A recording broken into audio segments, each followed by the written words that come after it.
Hey everybody, welcome to the channel, The Rock and Metal Guardian. I'm Dane, your host. Today I'm going to talk about my top 25 favorite double studio albums of all time.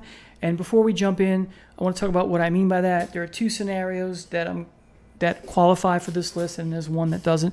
The two that qualify are one, that when it was originally released on vinyl, it came as a 2 vinyl package, or in the CD age, it came out as a two disc set. The one I'm not including is that in this new vinyl age, something that originally came out as a CD in the new vinyl age would be considered, or would have to be released on vinyl as a 2 vinyl set because of time constraints. So take, for example, the Vapor Trails album by Rush. That originally came out on CD. But if you were to get it on vinyl, it would be 2 pieces of vinyl. So we're not counting those. All right, so let's jump right in. Number 25 is Third by the band Soft Machine. This is, in my estimation, their magnum opus. When this first came out on vinyl, each side had 1 song.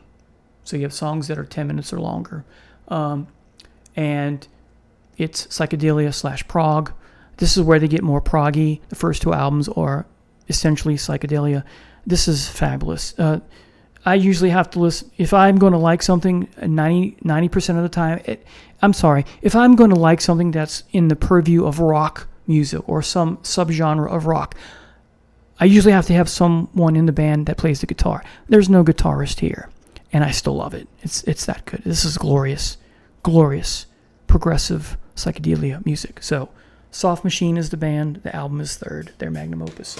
Number 24 is David Bowie's The Next Day. This is the 2-disc version, and this is wonderful. So many bands and artists, their last half or last third of their catalog is mediocre or worse. Not David Bowie. One of the rarities that we've had to enjoy. He had a resurgence in the last part of his career, and this is definitely part of that. So The Next Day. There's a couple tracks on disc 2 that are alternate takes of songs on disc 1, so I'm cheating a little bit, but it's that good. I have to count it. Number 23 is The Fragile by Nine Inch Nails. If you think that The Downward Spiral is melancholy, I would argue this is even darker. I usually have to listen to half of it and then take a break and listen to the second disc, but anyway, so this is almost as good as The Downward Spiral, and it's different in many ways, but in some ways it's similar, but for the most part it's a different listen, if that makes sense. Number 22 is Swans, Soundtrack for the Blind. If you're interested in Swans, you've heard of them and you like avant-garde music, I dare say take a look at these guys. They started off as a kind of a similar, in the vein that's similar to, say, Godflesh, but I would argue better. And then they go through different phases, but still heavy at times. And I cannot describe them much with words. They call themselves, the genre that they belong to is no wave, not new wave, but no wave. It's very good. Check them out. Swans. Not the Swans, just Swans. Number 21 is The Black Crowes, Before the Frost, Until the Freeze. If you want the second disc, you have to download it, or when you buy this physical product, you should get a slip in here that tells you where to download it. So, but it's even though you only get 1 disc, it's a 2-disc set, and this is live, but it's like in a setting of maybe 20 friends or something like that. It's not even a club, so it's that small. So anyway, this is really, and this is the Black Crowes doing going in even another direction, because they were doing Americana style music. This is Appalachian style Americana rock. So, but it's very good, and I warmed up to it surprisingly immediately. Let's see, where are we? Number 20 is Out of the Blue. Some have argued this is a concept album about the weather, and in many ways it is, but in many ways it's not. You got some great songs on here. Turn the Stone, It's Over, Sweet Talking Woman, Stepping Out, Standing in the Rain is fabulous. Summer and Lightning. So there's some of your weather songs. Mr. Blue Sky is another one. That was a big hit as well. And of course, the closer, Wild West, Hero. And as I say those 3 words, I am getting goosebumps. Literally, fabulous way to end an album. Fabulous album. All right. Number 19, don't have a prop for this one, Chicago 2 by Chicago. This is a prog album, essentially, in so many ways. It's so dynamic, so many different textures and flavors and palettes, and just wonderful, wonderful piece of music by the band Chicago. Number 18 is the 2 vinyl release by Miles Davis called Get Up With It. And this is him still doing, for the most part, his I Want to Be a Rock and Roll Star stuff with some jazz, electric jazz and funk and rock, that kind of thing. His wah-wah on his trumpet, electric wah-wah, right? Number 17 is Emerson, Lake and Palmer's Works. A lot of people don't like this release. It's one of my favorite. I'm not the hugest Emerson, Lake and Palmer fan, but I can tell you I really like most of the tracks on this. I like Pirates. I like so many things on this. It's Fanfare for the Common Man. It's great. I put up there probably my top 5 or top 3 Emerson, Lake and Palmer albums of all time. I'd have to think about where it would go in top 5 or top 3, but definitely one of my favorites.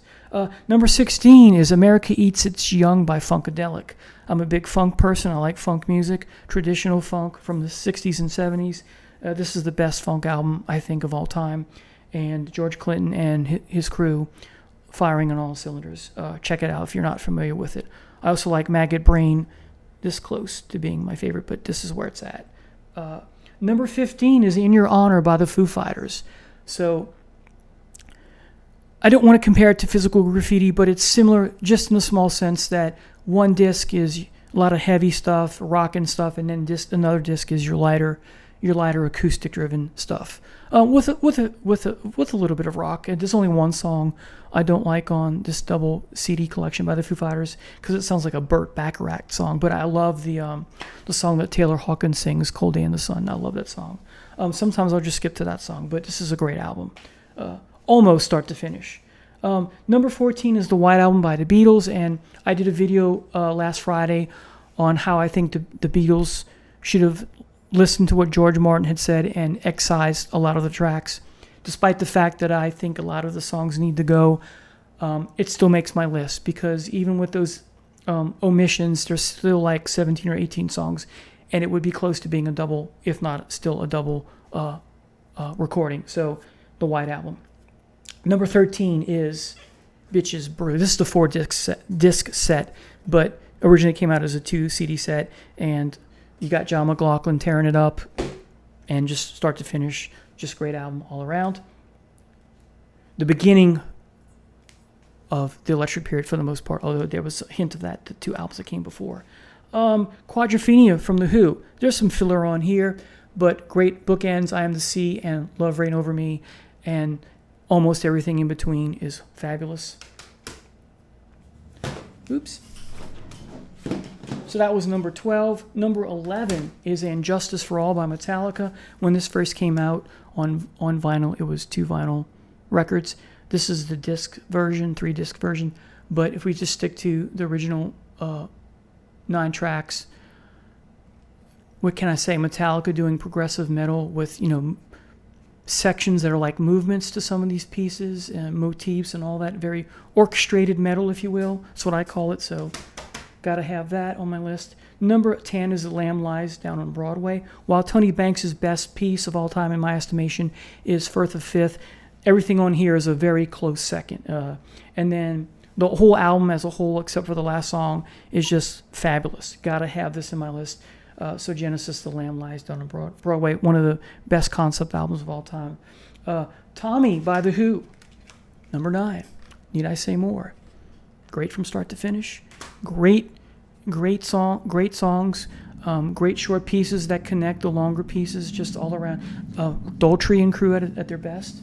I think Daltrey's vocals are at the best on here. Anyway, so number 8 is 9 Inch Nails' The Downward Spiral. Again, a dark, moody, melancholy piece. Go figure, it's Trent Reznor. It's 9 Inch Nails. This is the 2-disc version because you get some alternate tracks or bonus tracks or demos that fit right in. You can pick up where you left off when Hurt ends disc 1 and start all over again, but it just adds to the richness of what you heard before. Again, I'm kind of cheating here because you have some alternate tracks, but then you have some tracks on here that didn't make the cut of the first disc. So this is fabulous. I love me some 9 Inch Nails.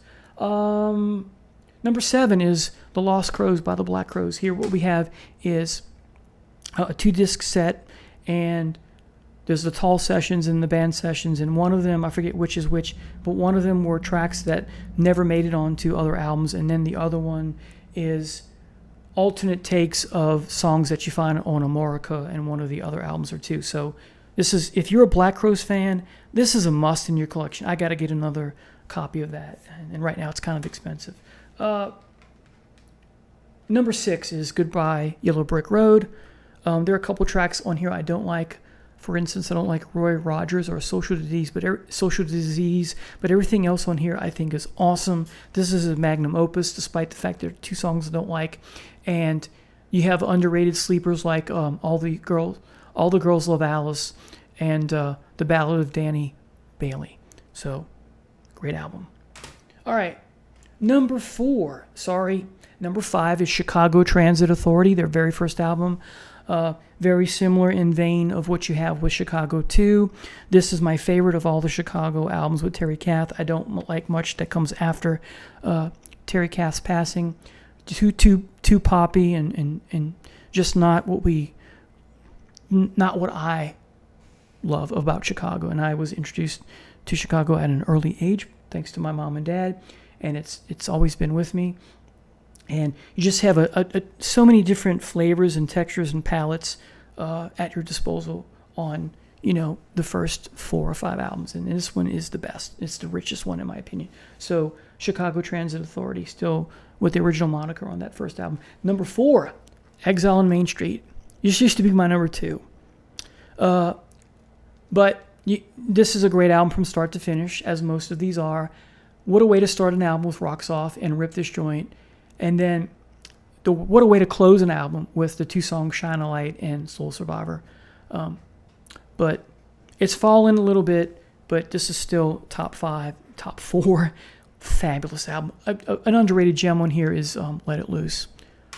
Number 3, Electric Ladyland by Jimi Hendrix.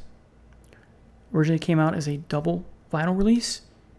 And there's just not much I can say because what hasn't been said about this already? This is Hendrix at his best. This is Hendrix in his prime, unfortunately, because he left us too soon. But wow, what a great double studio record.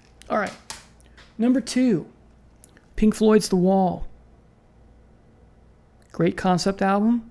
This, I know some people disagree, but I think this is great from start to finish, and all the pieces fit, unlike the Tool song, right? A Kid, of course, but this is wonderful. Roger Waters' biography about, the first half or first third of his life. Fabulous. And finally, number 1, Led Zeppelin's Physical Graffiti. Disc 1, or vinyl sides A and B, mostly, hard rockin' tunes. And then the second vinyl record, or the second disc, more acoustically driven stuff. You got some hard rockers like the Wonton song and heavy stuff, but for the most part, showing the both sides, and some of the stuff is, of course, takeouts from Led Zeppelin 4 and Houses of the Holy, the stuff recorded at Headley Grange. So this is fabulous. This is Led Zeppelin's best album also, in my estimation, and it makes number 1 of my top 25 favorite double studio albums of all time. So there you have it, everybody. Please post in the comments below what your top 25 or top 30 or top 10, whatever, favorite double albums are of all time. And don't forget to click the like and subscribe button. Hope you have a wonderful day. Take care.